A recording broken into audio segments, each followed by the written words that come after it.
because I was getting, I think, like $1,400 for the whole floor. Okay. Then a frat brother of mine came in and he had rented for a weekend and he had left me cash and he was just trying to be supportive. You know, he was just trying to help me out. He saw the vision I had. And then I heard about Airbnb about 6 months later, because initially I was only using Craigslist, which was, believe it or not. But you couldn't get the reviews. There was no way to monetize what the visit was like. You know, Airbnb and those platforms bought so much more. So I had to the house and I had to clear it floor by floor to prepare for what you guys kind of saw on the show. And I think every tenant that I had, because they knew what my vision was, and as their leases ran out, I politely asked them to, if they had found other places, and they did.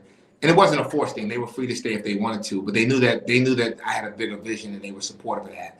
So eventually the house was cleared, and that kind of opened up the opportunity to do to rent on a shorter stay, right? Because I think we know what we get on 30 days, but we don't know what we get on 3 days and 5 days and 10 days, right? If you can break the numbers down, theoretically, you should be able to maximize more revenue. So that was pretty much what happened. 2011, 2012, we get on Airbnb. I think in 2011, I joined Airbnb. This was in its infancy, so to speak, because Airbnb, it was new. I think I had met Brian Chesky in the city, the CEO of Airbnb. I had met him at Mixers before. So it was really. Wow. It was back when Brian was going like door to door, huh? No. I don't want to paint that picture. I think he had already owned a few doors by then, but he would still, I think he had popped up at one of like the host forum Mixers in New York at that time. Oh, yeah. New York, I think, was an emerging market for them. Yeah. So very personable. The Airbnb as a company was not as large. It didn't scale what we know it to be today. So I was very fortunate to see kind of the development of it and see the logo change and things kind of change, not the logo, but things kind of change over the years. So that's kind of how I walked into this hospitality and B&B piece. And then for me, it was kind of like, I always say it was God's will that things worked out the way they did, because the house, the legal classification for the house was a very interesting certificate of occupancy in New York City. And I'm sure every city or municipality has a different 2-family, 1-family, multi-use commercial. But in New York, we have what's called Class B buildings versus Class A, which are residential. But this building happened to be Class B, multiple dwelling with 10 furnished rooms for transit. Wow.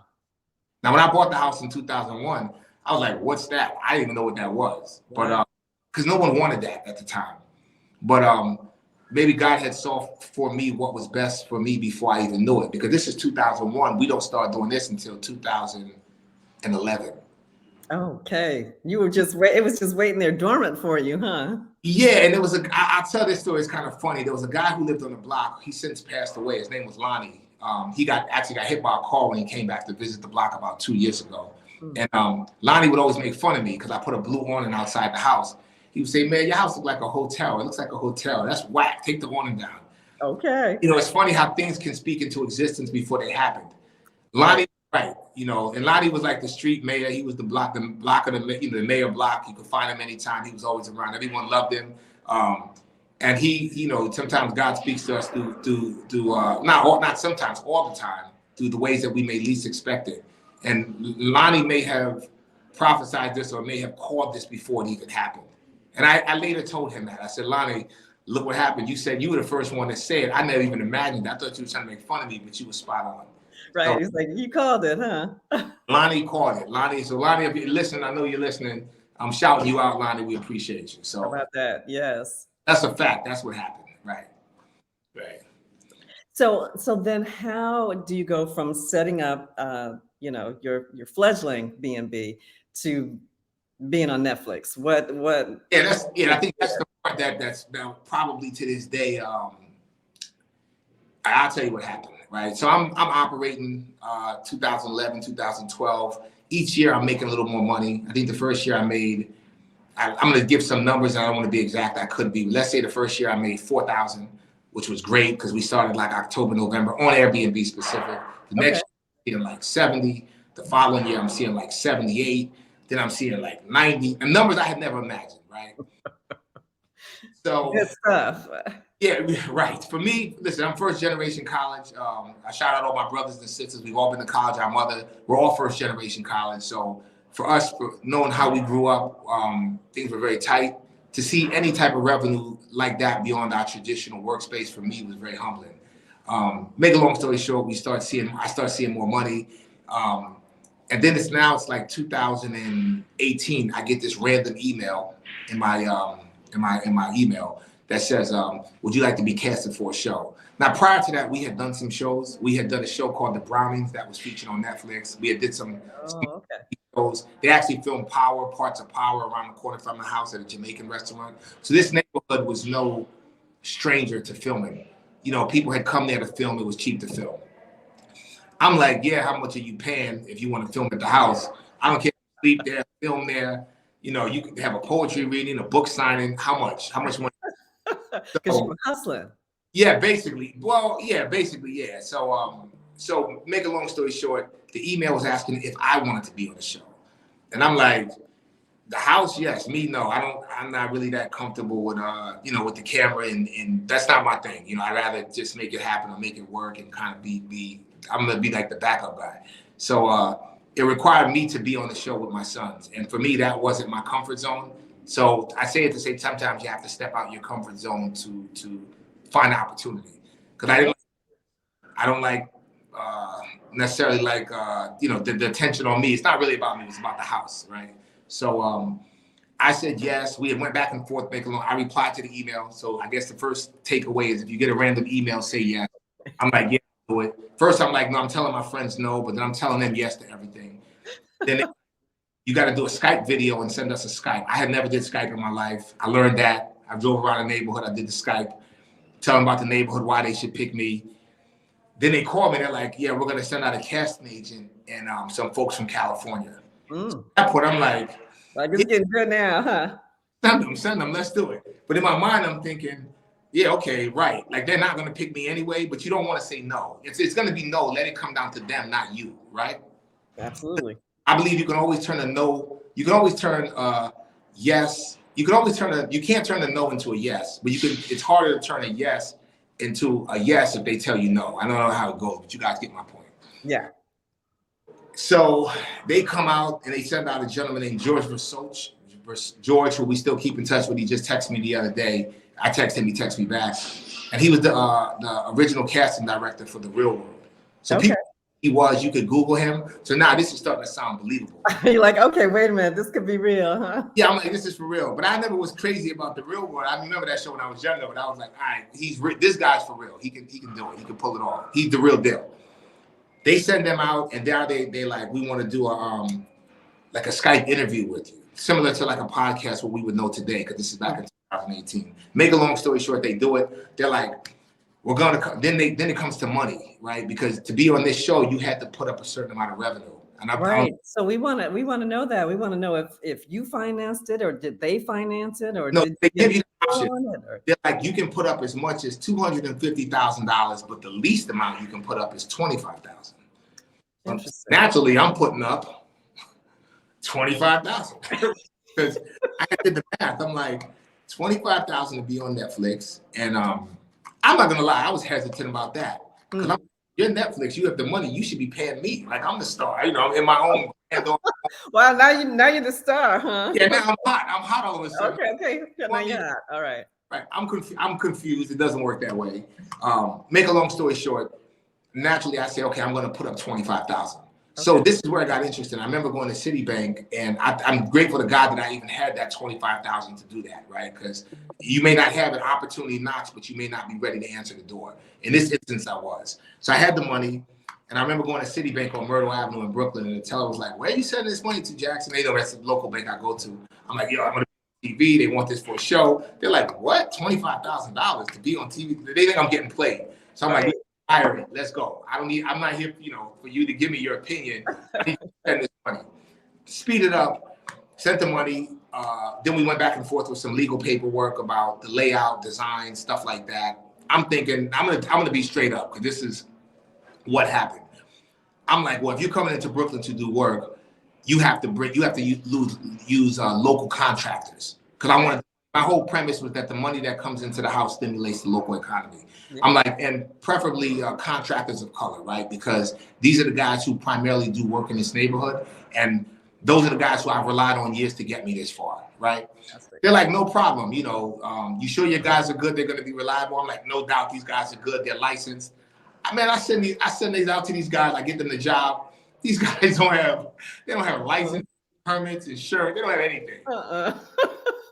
They're like, look, we can't use your people. We got to call in like the professionals. So now I'm feeling kind of dumb because I'm like, I'm advocating for contractors from our community to come in or the community in Brooklyn to come in and do this work, but they couldn't even do it, right? So that's another story. But point is, they sent these guys in to Riviera Electric. They did a phenomenal job. They brought them in. They brought another construction GC company in that kind of oversaw the construction process. So I know I'm jumping. Let me ask you this. Let me ask you, because I'm big on the design of this. So to make a long story short, I say yeah, on December 4th of 2018, and they filmed for 5 days. So that. Uh-oh, Gordy, did we lose you? Yeah, my back end. Sorry about that. Yeah, they began the process of filming me for this show on December 4th of 2018. They start filming, and they spent 5 days in the house. Let me ask you this. We broke up a bit. So do they say we're coming in with this design and it's take it or leave it, or do you get input on it? Do you all figure it out together? Were you really surprised at the end? You know what? So they have Genevieve. Genevieve was on the show before. He's leaving practice. Genevieve designer. She has extensive history in design, interior design. She's been on several different networks for her excellence. Peter is the finance business guy. So Peter and Jen, from what I understand, had done some background conversations with the designers and the architect that I used prior to this happening. So I was able to give I wanted a very contemporary style. I wanted something that didn't, because they only renovated portions of the house, it wasn't the whole house. So I wanted the work to reflect the work kind of that was already the character and kind of flavor or vibe of the house, if that makes sense. Okay. Yeah, you want to be consistent from room to room to some extent. Right. To a degree, right? Because then, you know, it wouldn't be, it was like if 4 floors had more of a modern design, and 2 floors looked old school, and 1 floor looked like it was like sleek Italian Euro, that would look a little odd, right? Right. So make a long story short, we kind of punched through that, and I had given some input on things that I liked. And I think when they came in and saw how I designed the rest of the house, it was easy for them to pull pieces, because what they really did was they pulled stuff from all over the house to design those rooms that you saw. Okay. So the house was already decorated, and they really went around and cherry picked and shopped and bought some things in of their own to complement what was already there, and they did an amazing job. So when you get at the end, I'm like, I can't believe it. Wow, I'm really surprised. I had not seen it for 5 days. They don't let you see it. So all that stuff they did shocked me. There are pieces that you see in those photos from items that were all over the house, many of which they bought in, and some I've since changed. It's been a few years. You have to switch some things around a little bit, but yeah, that's pretty much what you saw. What you see in the end is what they did. It was pretty dramatic and a spectacular transformation. But I have to say that for the group that I work with, you had us at the name. Do you want to tell us about the origin of the name for anybody who hasn't seen your episode and let them know where you expect? Yeah, because you had us by now. Yeah, I'll tell you, and that's probably what was, I've called it Yellow. It's obviously Yellow Block Bed and Breakfast, and the reason why I called it Yellow Block is I have 3 sons, and my oldest son, Cairo, he's a junior now. He's a computer science major at Morehouse. And when he was little, I had worked for Johnson & Johnson. I did pharmaceutical sales. And I sold a product, and one of the giveaways or the items you leave when you go to the doctor's offices was a little yellow Lego, like a Lego block. And for some reason, he was attached to the yellow Lego. And every time we would leave the house in the morning, he wouldn't feel comfortable leaving unless he had the Lego. So it got to the point where I'm like, listen, we can't find this every morning. I was taking him to school on my shoulders. I'd ride him on my bike, on the back of my bike, because you couldn't find parking near where the daycare was in Brooklyn. He said, Dad, I need the yellow Lego. I can't leave without this. So I realized the Lego became kind of like our little, all right, that's the cue in the morning. If I don't have this yellow Lego, I know things for him didn't start off right. So I called it Yellow Block because when he was little, he was attached to this yellow block. And I wanted any business that I did to be a sense of comfort and security and safety really for my kids. At that point, I only had one son. I didn't know two more would come, thank God. But that's really where the name started. It was really from him. And to Johnson & Johnson, who hired me with their neuroscience and psychiatry division to sell this product, and him liking the giveaway that they gave really was where it came from. So it's very, yeah. Very sweet, very sweet. Okay, so it's been 5 years. What has been the biggest change for you since the end of the show to now? Okay, biggest change for me has been end of the show to now. Well, one, there's a process when the show is over. You have to put the house back together. So what you guys see at the end of the show is like, oh, everything, wow, it's great. There's a whole bunch of stuff in the backyard. You got to move it in the house. I mean, these crews come in to film. They're not that concerned as much about you're not taking guests in the day after they walk out. That's not happening. Okay. That's the way it looks on the show. You could, and I tried that, but you're going to have a few hosts to fill up. Remember, these guys are professional contractors, but they're also working quickly. So they're preparing the house for filming, not so much as it is, you have, in other words, as an owner, you have an obligation to take care of some things when they leave. Okay, so are they finished with the construction or everything, or is there, is it just kind of faked and then they come back and everything works for the most part, right? Okay. For the most part, everything plugs in. You have to move your personal property and stuff back in and figure out where that's going to fit into the design. Yeah, well, I think the best way to do it is this. If you're setting up a new Airbnb and you're staging it, is everything going to be that way when the guests come in? No, right? We're going to put certain things in certain places to create a certain optic that's best to market the property. You're in real estate. Every apartment that you set up, that you stage for a potential client to view with the wide millimeter camera and everything else may not be what they get on moving day, right? Right. So, absolutely. Yes. You're taking things out. You're making it clutter-free. You're staging the photos so that the color balances and you have the right fresh flowers and the whole nine. Yes. Okay. We get that. Apples on the table. That Yes. So all rainbow bagels. Exactly. Now the bagels, that's a whole nother story. But everything. What about the bagels though? Hold on, I want to hear the bagel story because that was kind of brilliant. That whole yellow bagel piece. Yeah, that was all hats off to Peter and Jen and the casting folks. They found the bagel shop in Brooklyn, which is a well-known, I would say, famous bagel shop in Brooklyn, who created this Yellow Block bagel for us. And we can't thank them enough for putting together this recipe, for them and their team for putting this recipe together for us to have these bagels for guests when they come in. So if anybody makes it into Brooklyn, definitely go to the bagel shop. They make great bagels, as all bagel shops in Brooklyn are good for the most part. Are they still making your bagel? So this is the deal, right? So I have not used that bagel piece as much for guests, but here's why. It's about a 48-hour to 72-hour turnaround to get the bagels. Okay.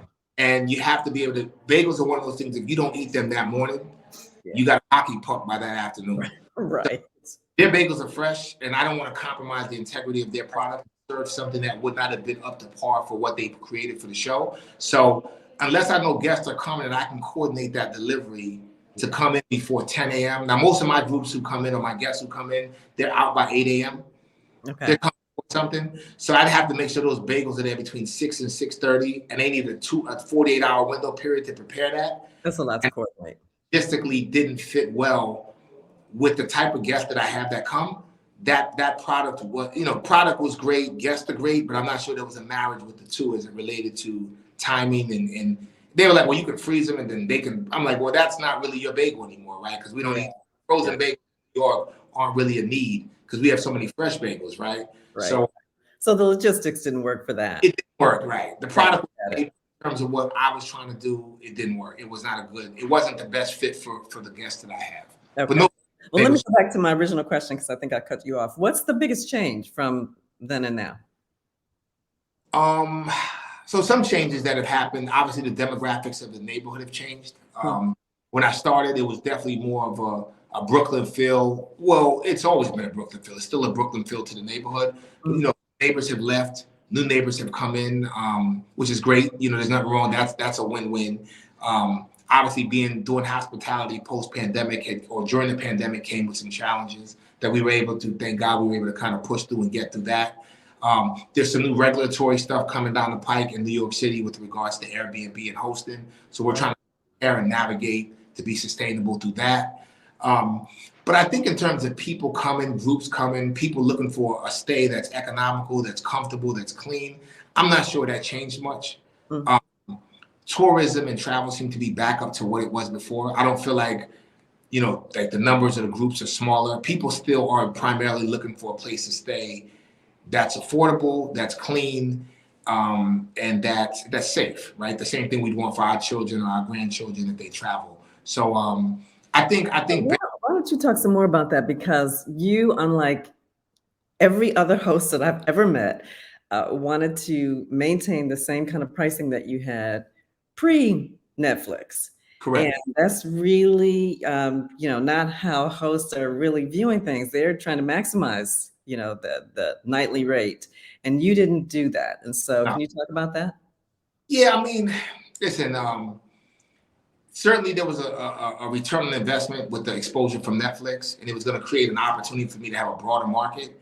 Yes. But what got me that far was a price point that was digestible, right? And I wanted the house to be reflective of the neighborhood and the people who built these homes, and I wanted the neighborhood and the pricing to be something that people could come and still enjoy New York City, right? There's some hosts who charge $2,000-$3,000 a night for the same thing I do, but if with a group, first of all, if you're looking for me on Airbnb, cost is a factor, right? That's why you're looking on Airbnb, and that's one of the variables that you're looking for. How can I create meals, accommodations, and safety for a large group at an economic rate? So I don't need to ask you that before you reach out to me, because if you're on Airbnb, it's because you've already calculated that this may be a less expensive option or better for you. So if you're looking for that, you found it, right? So with that being said, I always wanted to make the price point consistent with what we needed to be sustainable, and also enough that if you wanted to bring a group and cost was a factor, I wanted to help you remove that barrier. And if it wasn't a factor, then it was nothing to talk about, just pay the rate. But if you wanted to come with 22 kids from France who were lower income, which we get quite frequently, then I wanted that to be affordable for their parents to come to this country and visit. I think we get this pretense that everybody who travels internationally comes with a lot of money. I can tell you for sure that's not true. I've seen families and grandparents come on a shoestring budget and cook and do everything they could to make this one-time family vacation possible to come to New York City. And I wanted to be, I didn't want to be, but I'm humbled that we could help make that happen. That's fantastic. That's fantastic. Yeah. I got to ask this question before I forget. So you're clearly in a residential neighborhood. When a family from France or an organization from France with 22 kids rolls up, what do the neighbors say? Are they just like, oh, look at Gordy, he's got 22 kids coming in, or are they giving you any pushback? It's like this, it creates almost like this international mesh of people. Now, the other thing people need to know about Brooklyn is that, it's a block in Bed-Stuy, but you got people there who are from, St. Lucia, from Haiti, from Barbados, from down south, people who came from Europe who moved there. So it's not as much of don't get me wrong. In the beginning, when I first started and dudes was hanging out across the street on the block, I remember there were guys that used to hang out across. I was like, listen, y'all got to break out for like 30 minutes. I got a group coming. You can't be here when they arrive, huh? No, they're over there doing their thing. And I'm like, listen, you got to break out for 30 minutes. And they're like, what? I'm like, listen, I need y'all, this is my diplomacy, my public relations skills coming. I'm like, listen, I need y'all to bounce for 30 minutes. We just go inside until they get comfortable. Because if they see you posted up out here staring at them, they're gonna keep going. There's gonna be a problem. Yes. So we punch through that. They moved, the guys moved, thank goodness. That house got demolished, the new house got built. Time takes care of everything. So there were some times in the beginning where people came and I could tell they were looking outside like, what's really gonna go on here? And I'm like, no, you're fine. Don't worry about anything. Everything's fine. I'd be waving at everybody. My neighbors were great. They still are. They were receptive. Many of them began hosting. So we kind of wrapped ourselves around guests to make sure that they felt comfortable. The local stores did better. The corner store did better. They started changing their products, putting in more international stuff. Everybody won. The train station, excuse me, up the block got cleaner. More police started patrolling that train station. Cafes, bars, and restaurants opened up on Bedford and Nostrand. Okay. And I'll say this. I know we had an impact on that because when you see 25 people from Europe walking down the block in the middle of a Saturday, it sends the message that this neighborhood is now viable for more businesses. Yes. Let's keep it 100, right? That's what the message we sent. So I felt like what we were doing was we were providing some stimulus for new opportunities for business in the neighborhood. And that to me was like an unforeseen benefit. Because at first I was like, maybe y'all should break up in groups. 20's a bit much. Go 4, wait a minute, go the other 4. But no, they rolled together. You're like, don't go to big crowd. It's going to be too much. No. Let me tell you, they've never been stepped to. None of my guests have ever been robbed. Nothing has ever happened. This is, and I'm hoping that, if guests signed on, they can attest to this. Nothing has ever happened to anybody who came to that house. That's all God, to God's, mercy on the house and watching over the guests who have come and gone. We've never had an issue, not a single issue. But if you saw 20 people walking, even if somebody wanted to test you, they're not likely to do that, right? Oh, yeah. And guests would come in and be like, are we safe? I'm like, safe? There's 24 of you. Even if you read it to 5, you can handle your own. Who's robbing 24 people? You have a machine gun for that. Like, you're going to be fine, trust me. And, That's good. That's good. They're fine. They're fine. Trust me. Yeah, they're fine. All right, I'm going to ask you this. What is your favorite part of hosting? So my favorite part of hosting is when guests come, it's their initial response when they walk in. Wow. Oh my goodness. Because there's more to the house than what you see online. So even if you look, it must be huge. It just must be. It looks like it's like what, 5 stories tall? Yeah, it's five stories. Yep. And guests have access to like four of the stories, 3 or 4 of the stories, depending on how you look at it. Okay. But and actually they have access to all the stories, and they can go pretty much. They're free to visit and kind of make their way around. In So, your space too, or huh? Are you still living there? Yes, I still, as part of the transient occupancy laws in New York City, is that You I have to reside at the home, right? So, Okay. So when I see guests that come in and they kind of you hear them, you feel their excitement about the space. Nice. Then you know that you've done something really nice. And you see, like I've had guests come who we probably couldn't be any further apart socially and politically and so many different dynamics that made us so different. And when you sit with them and they're like, thank you. I came here for my granddaughter's wedding from Kansas and I can't believe it. Or I came here we couldn't believe the price was so low for what we received when we arrived. We couldn't believe it. And thank you. And they mean it. Nice. And people are like, I can't believe you charge this little. When I hear that, I'm even happier. Yeah, I can't believe you charge that little. But you're like, I can't either. No. That's another story. Okay. If that's your favorite part, what's your least favorite part? And I think I know what you're going to say because this is everybody's least favorite part. If it has to do with, folders.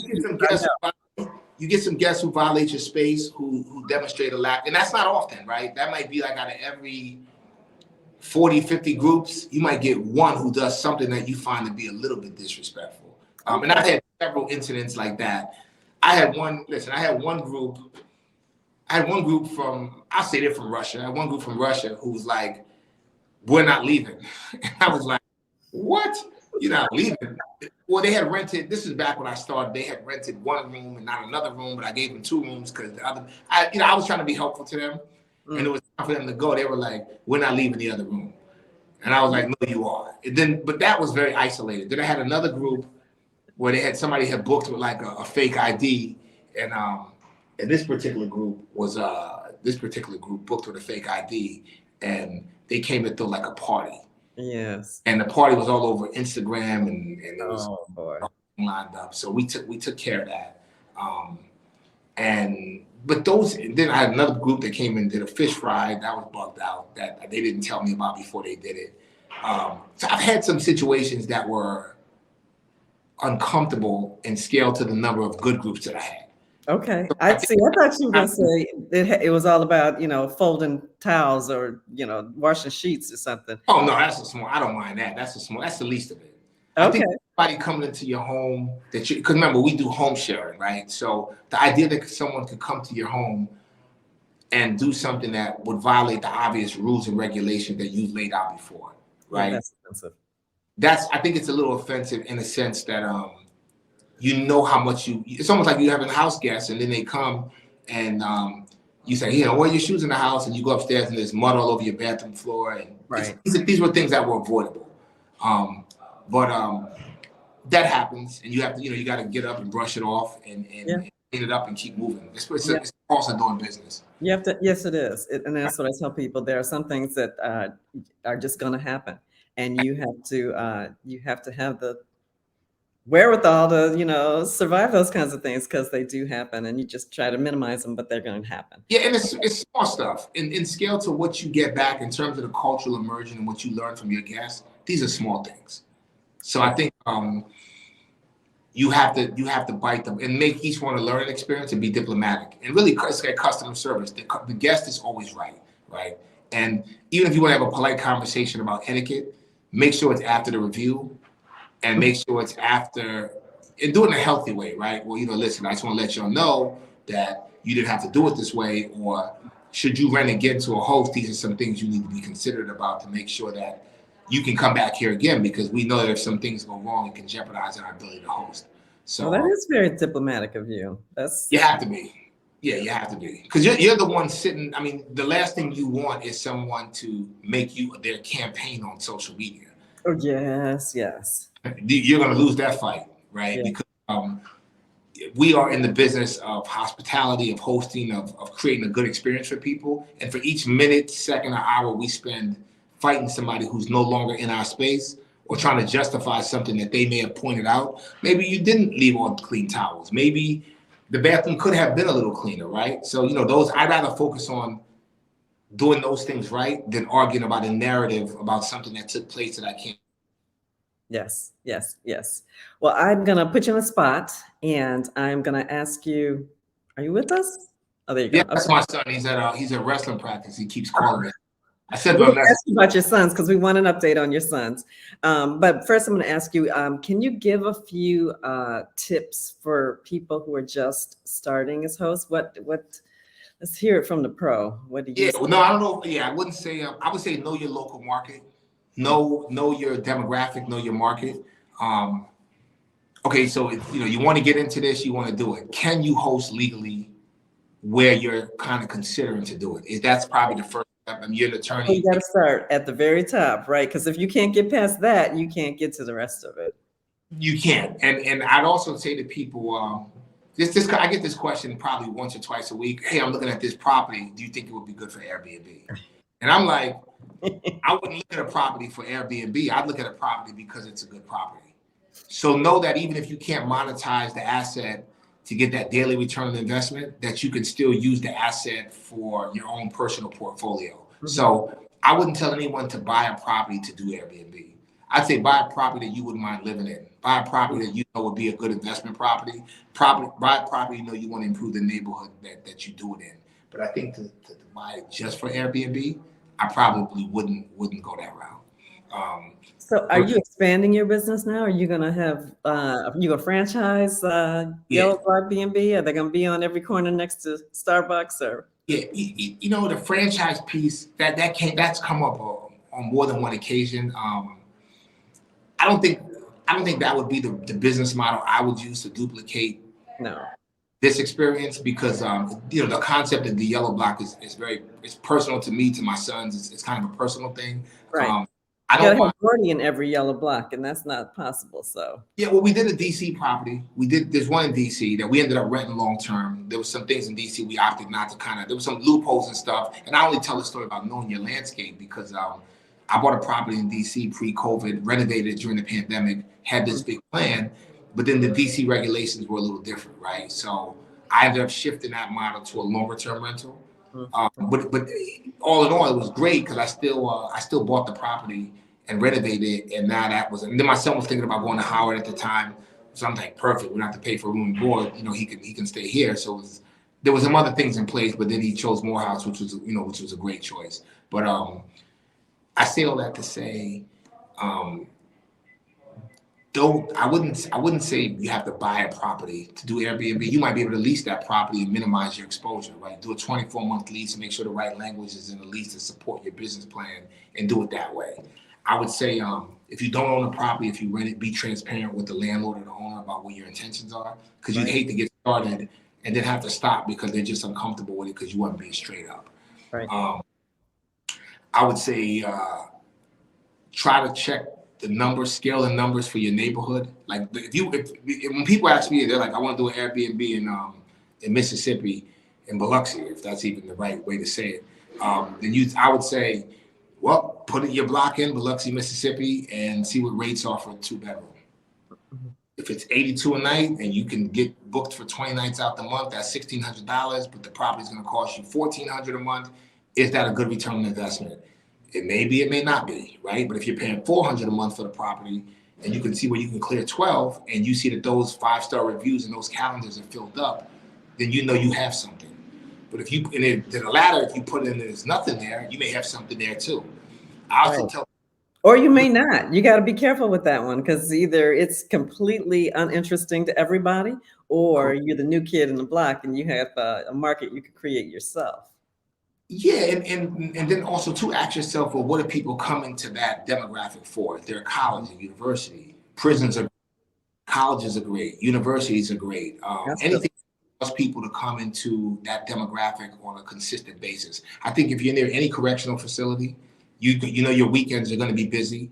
I mean, let's be honest, right? Families they've had a loss to income because a member of their family maybe have withdrawn from the house because now they're serving his time, but they still want to visit, right? So if you're near a prison, near a juvenile facility, correctional facility, a college, a hospital,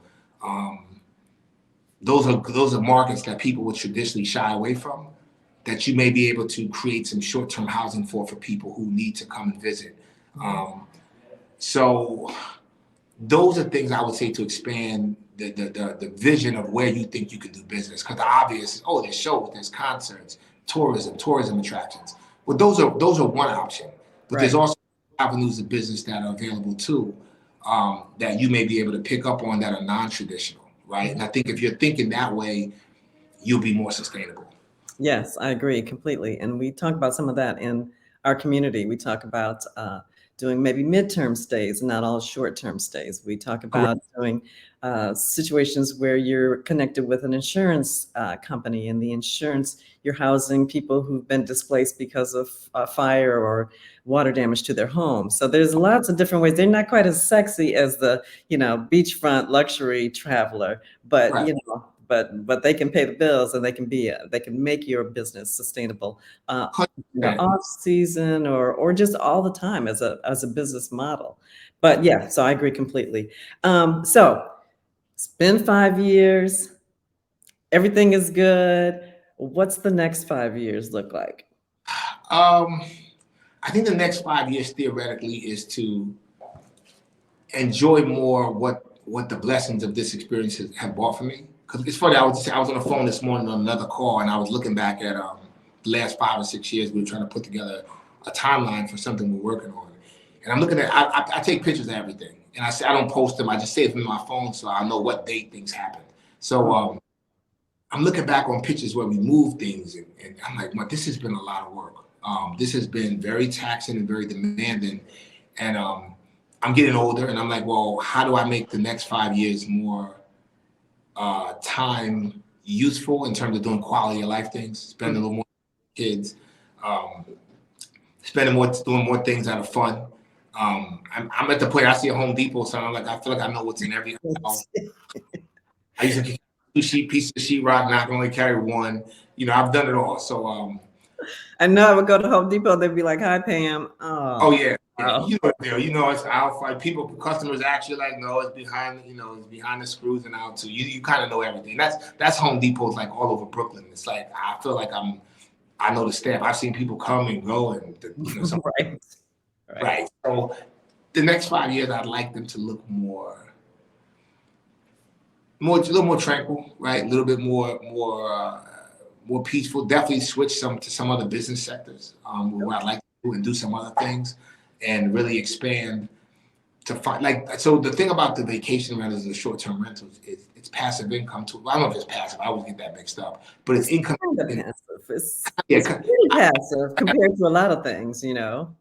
yeah, I always get some words mixed up. So if anybody's on the podcast, pardon me, I get some terminology mixed up. But it's income you make that you don't have to be hands-on 24 hours a day, Yes. right? Yes. And I find that I like that, and it's also good work because you're creating. You know, we know that there's a need for affordable housing. We know that there's a need for affordable housing, right? In every major city, every demographic, cost of living are going up. I felt like I was able to fill that gap, but for short-term affordable housing. Mhm. So if I could do more of things like this, then it would be a blessing. Like there's been groups that have come to the house that I think had we not done it this way, visited New York City with that number of people would have been a problem. That's And wonderful. that's part of my work that I find probably the most gratifying, second to people feeling like they just got a really good deal. I love people giving people a good deal. That feels better to me than the best thing about Airbnb is the day after they come in, you get the money in your account, right? That's one of the best days. It's kind of like magic because it just appears, you know, at come 4 o'clock or whenever you check in, 24 hours later, it's like Christmas. Yeah. Yes. And when that wasn't the case, I was with them when you had to wait 2 or 3 days, and you're like, right. It's pretty automatic now. It's kind of nice. Yeah. It's clockwork. I can tell you days when they had a little different model and they were kind of ramping up to get to this point. Yes.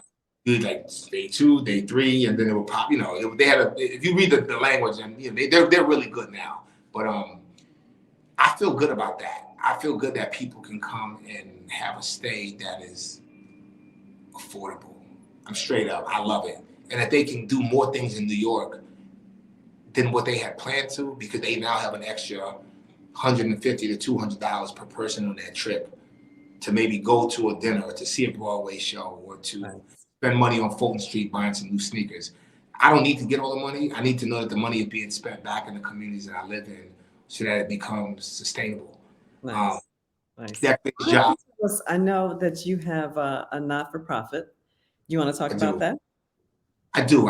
So I started yellowblock.org or Yellow Block Community Development Group. And we started that in 2018. We've done work in Haiti. We've been to Haiti post the last big event they had in Haiti. We went down, we did some donations with some other groups, the Brooklyn Bank, Core Services, to some other folks in Brooklyn who made some large scale donations. And we actually delivered the money right into Haiti, picked up supplies in Haiti, and drove 5 hours across Haiti to deliver to some of the areas that were impacted. Wow. So that was some international stuff we did. At one point, I was sponsoring a Global Academy in Ghana and was sending them resources to help support some of the programming that they did at their school. I kind of need to circle back and do more with them. We've done PPE drives. We did food drives in conjunction with Fresh Direct during the pandemic. I think we probably fed over 500 families.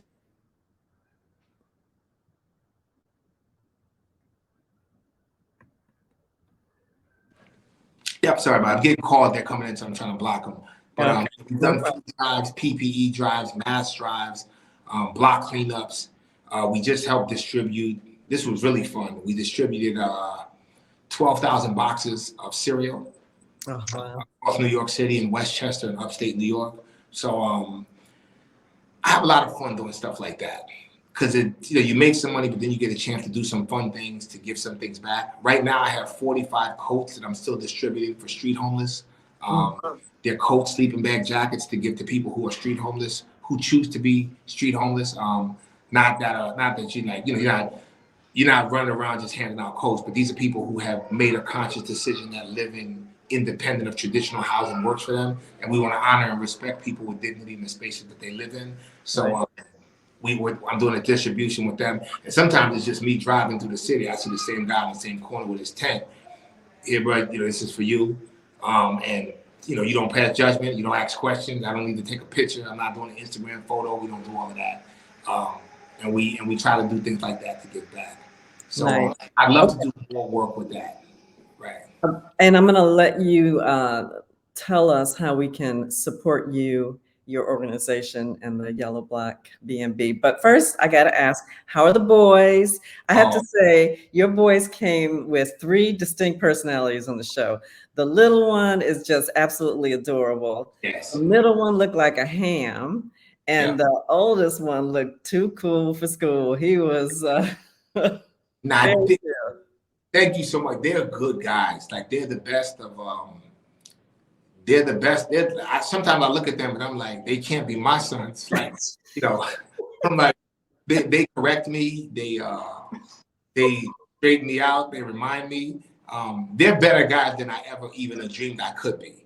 So my youngest son is so intellectual. He's so smart.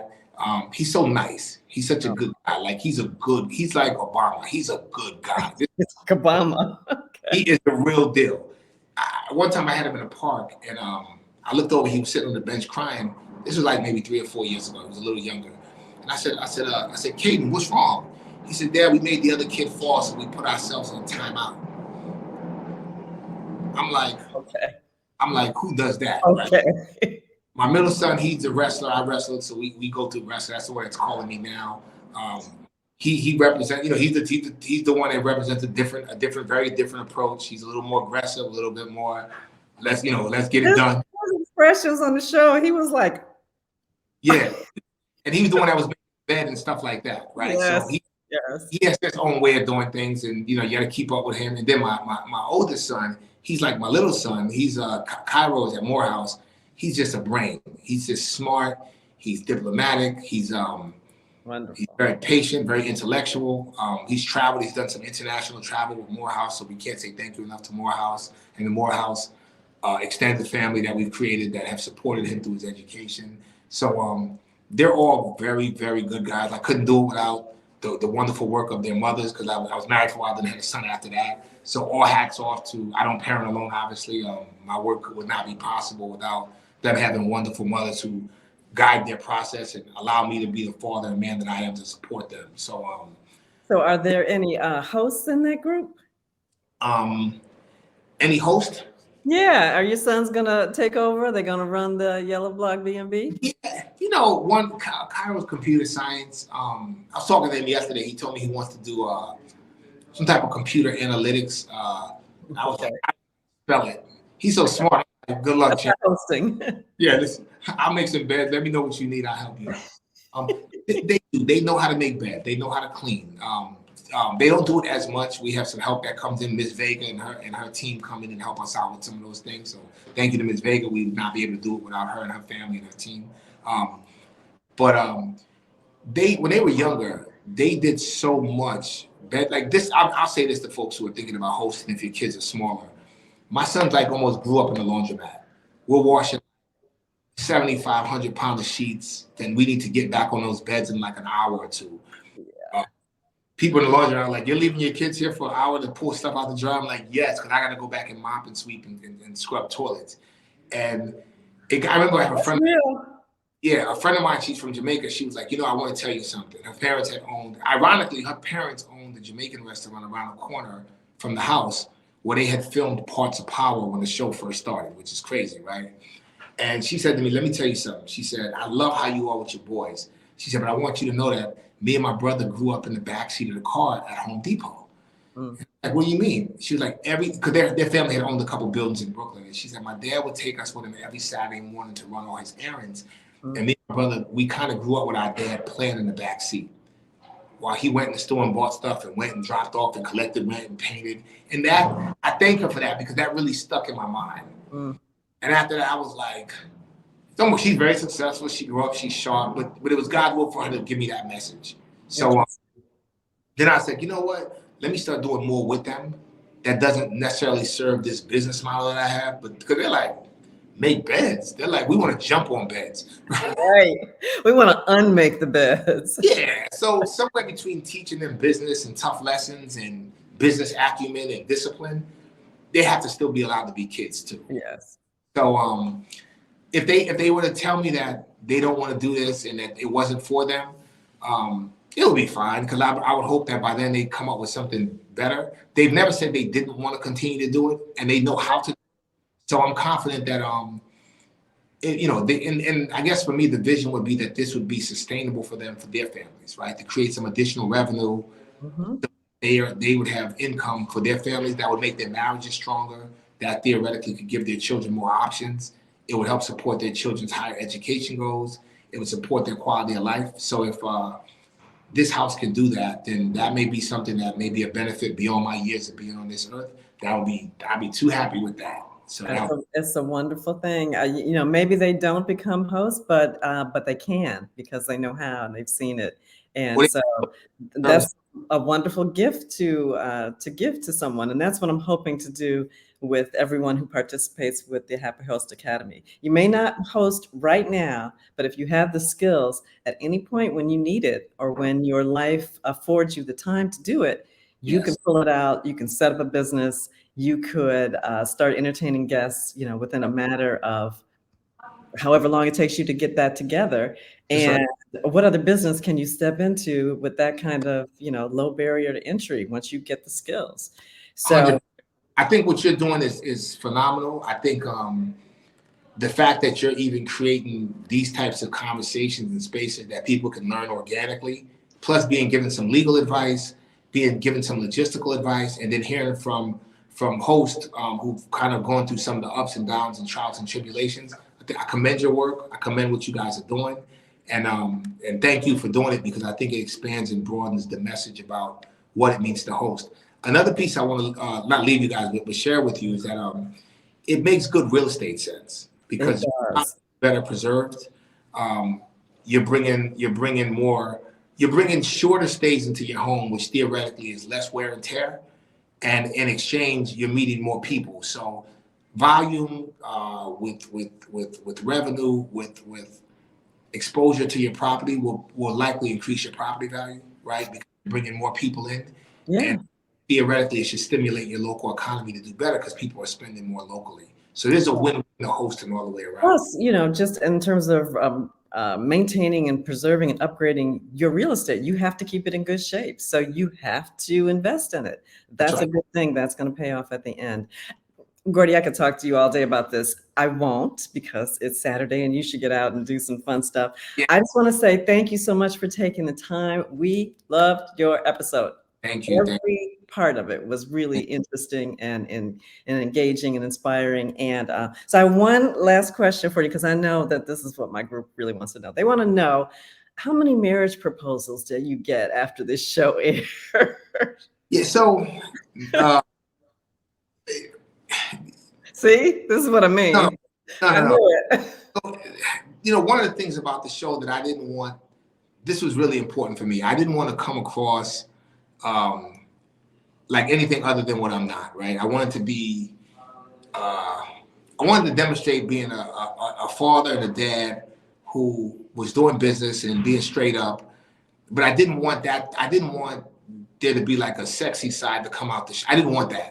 Sorry, Gordy. I don't want to embarrass you. I don't want to, I don't want to do that to you, No, but I just had to ask the question. yeah. No, it's cool. I don't mind. I will say this though, I will say as someone who hosts their home with kids in the home, it was really, I really felt a connection with you because I don't find that many people doing it that way. And there are some very specific situations that you have to work around as a family when you have other people in your home, when you're preparing for them to arrive, when they're actually in your home, the aftermath of what it looks like when they leave and your home is not exactly the way you would have kept it. And so seeing that and seeing you work through that with your kids was, I thought that was fantastic. So Yeah. I didn't want to tease you about that, but I did want to say that resonated with a lot of people. No, believe me. I wish I had gotten more proposals because then it would have been easier, right? But I wasn't that fortunate. But I guess I didn't. I was always nervous after the show came out because sometimes like if you're a single guy on a show, it could kind of send a message that like you plan it for like that Romeo space. It didn't come across like that.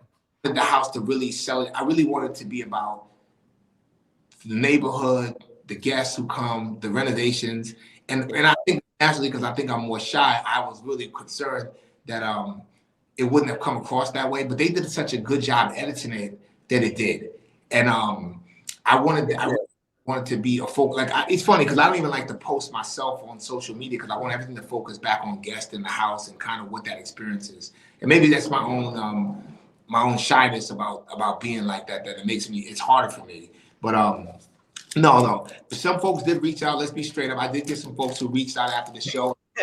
See, okay, Then they flat and scared and nervous because you got people from all over the world who are sending you all types of messages.